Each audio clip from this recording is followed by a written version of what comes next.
So సజ్జలకు కూడా ఒక realisation point వచ్చింది. అరే నేను పక్కబడిపోయానా, నా రోల్ ఇంతేనా. ఈరోజు చెవిగని మాటలు ఇంత ఏమైంది, మొత్తం గోలగోల అయిపోయింది.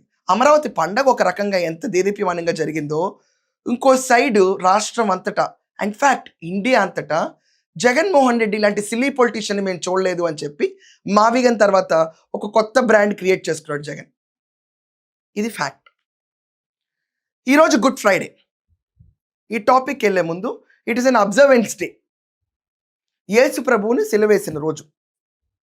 ఈరోజు ఆంధ్రప్రదేశ్లో ఉండి చాలామంది క్రిస్టియన్స్తో పాటు నువ్వు కూడా ప్రేయర్ మీటింగ్ అటెండ్ అవ్వాలి జగన్.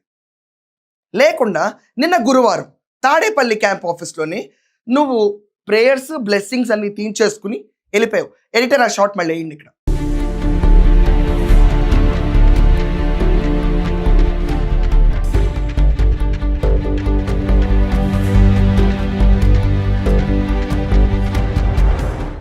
ఏపీలో ఉన్న క్రిస్టియన్స్ పట్ల ఓట్స్ నీకు షూర్ అని చెప్పి వెళ్ళిపోయావా?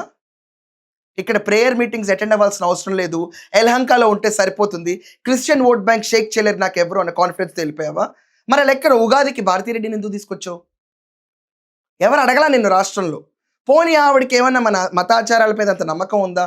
She is a Christian, no doubt, and we are happy about it.